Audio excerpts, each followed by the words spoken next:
The Center for Justice, Governance, and Environmental Action became interested in the case of Magarini when they received an email about an environmental rights defender who had been sentenced to 7 years in prison. Joel Ogada was arrested on the 17th of February 2013 and charged with committing arson that took place on the 6th of February 2013. 11 days after the alleged crime was committed, he was convicted to 7 years in prison.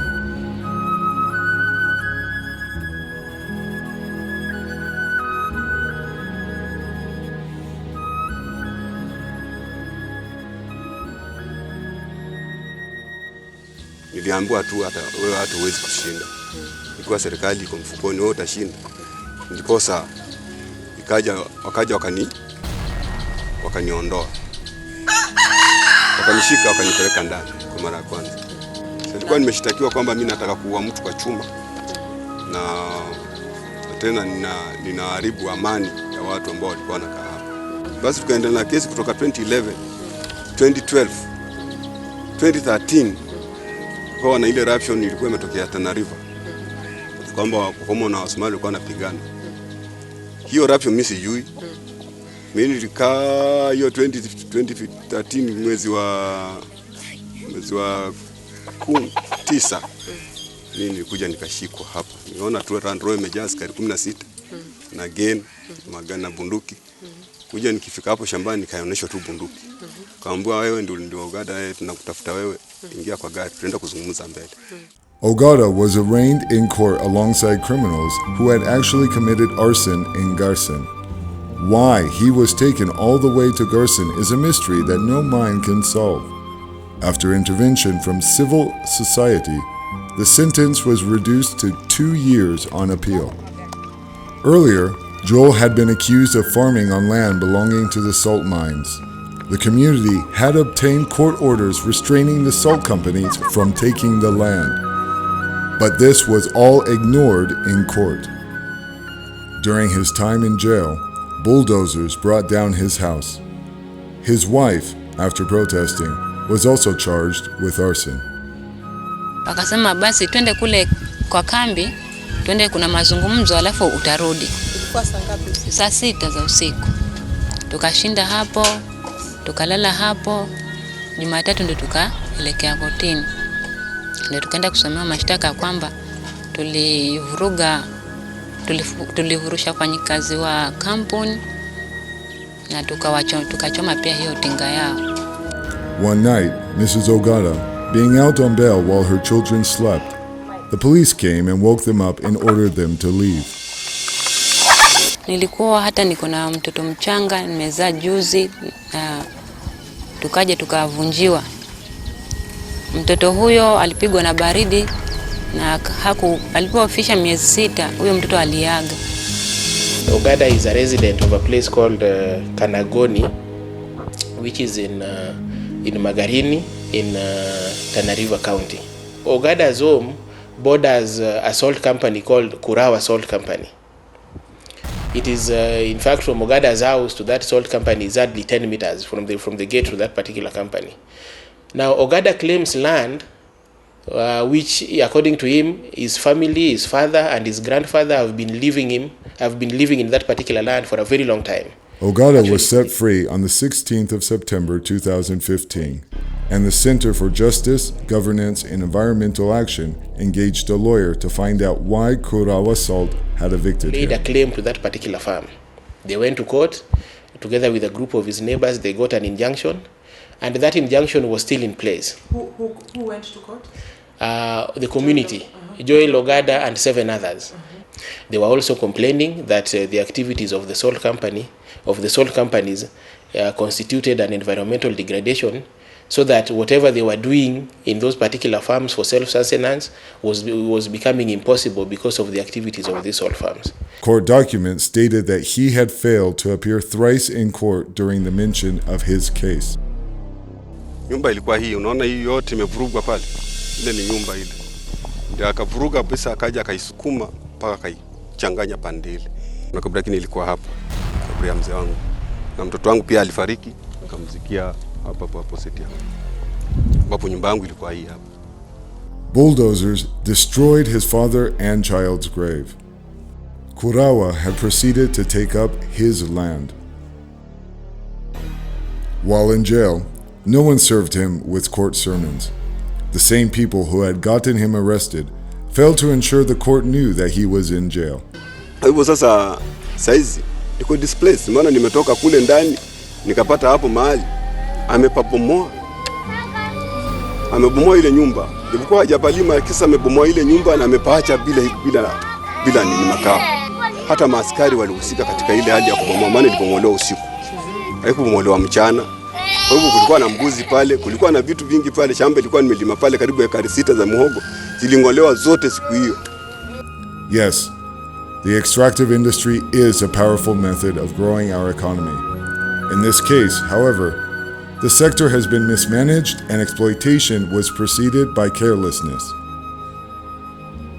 Natural resource extraction is accompanied by corruption, inequality, human rights violations, and irreparable environmental damage, which has poisoned the waters and sources of livelihoods of people of Magarini for generations to come. We all stand before history today. We can choose to make a statement for Kenya's future generations, or we can choose to maintain the status quo and the narrative that everyone with a few million can get away with anything in Kenya. Akitaka kubeba chumvi utamruhusu kwani? Beba chumvi. Hata sitaki. Ile chumvi mbaya, la chumvi. Yaani hatari nayo sana. Kabla ya hapo ugonjwa nilipata ghafla kwa sababu mimi nilikuwa ni mtu wa kufanya kazi ambayo ni kuvunja chumvi. Na ile kazi huwa ni ngumu, nashinda kwa maji makali. Na huwa unabeba gunia ama zile chumvi zenyewe kwa kuteka besi na kuweka kwa gari. Sasa inawezekana kwamba nimeshtuka mahali fulani kwa kiuno au ikawa ni maji yameingia kwa mwili wangu, hiyo sehemu ambazo zinanitatiza. Mara ya mwisho nilipopata hii shida nilikuwa niko kampuni ambayo inaitwa Mombasa Salt Plant. Hello. How are you?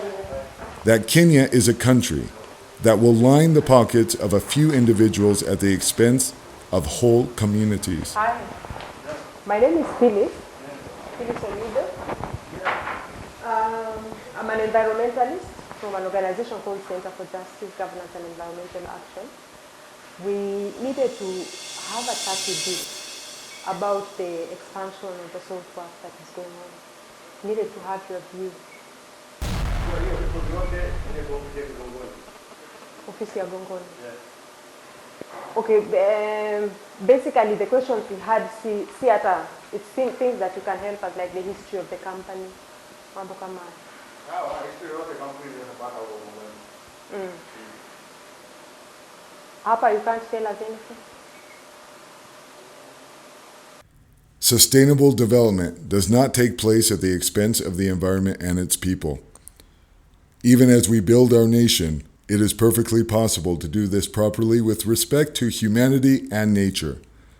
We must never allow people the freedom to turn Kenyans into IDPs and slaves in their own homes.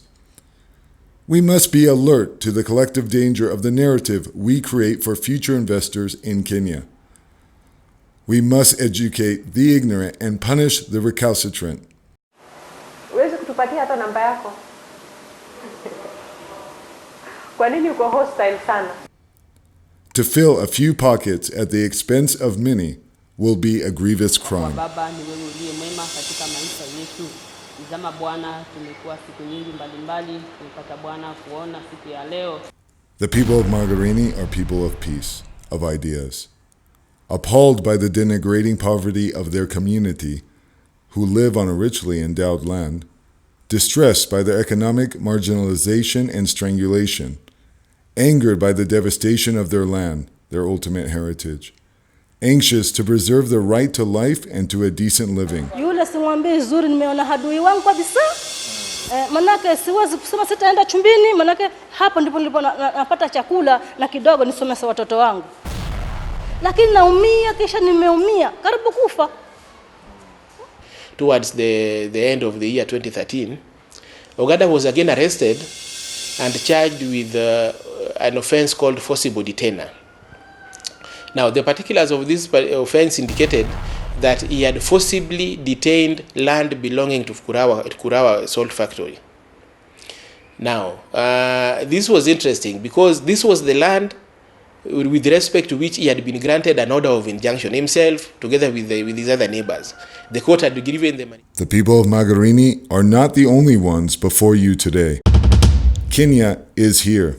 Kenyans will not shy away from protesting injustice and oppression. Kusema kwa kweli, polisi wakati huu hawakuja kulinda, wamekuja kivita.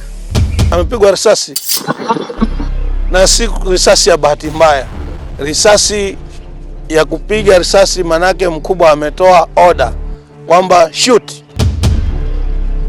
Tukiwa hapo sisi. These industries are enabled by a gaggle of police, politicians, lawyers, judges, and academics. By their actions, they have denigrated our country and jeopardized the future of its children. All of them hiding under the claim that they are only doing their duty. Men and women shameless enough to walk around with their pants full of feces. As we subscribe to the subnormal and accept double standards, as we lie and cheat openly, as we protect injustice and oppression, we empty our classrooms, denigrate our hospitals, fill our stomachs with hunger, and elect to make ourselves the slaves of those who ascribe to higher standards. Basi imeharibu kabisa hiyo chumbi hapa Magarini, ndio niliyofanya, na imeharibu nyumba yangu kabisa, maana watoto wangu hawakusoma. Naomba msamaha, maana sisi ni wakosaji kila mara. Samehe na Bwana, tukaendelee kubadilika mbele za uso wako. Today, let us choose to pursue the truth and honor justice, freedom, and hard work. This scene here will be played and replayed by generations yet unborn.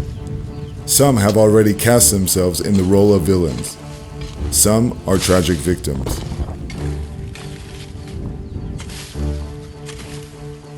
And some still have a chance to redeem themselves. Let not the narrative prevail that the decision of this hearing depends on what the oppressor decides. Let us consider what signals these decisions send out to the waiting public. Kusema kwa kweli, polisi wakati huu hawakuja kulinda, wamekuja kivita.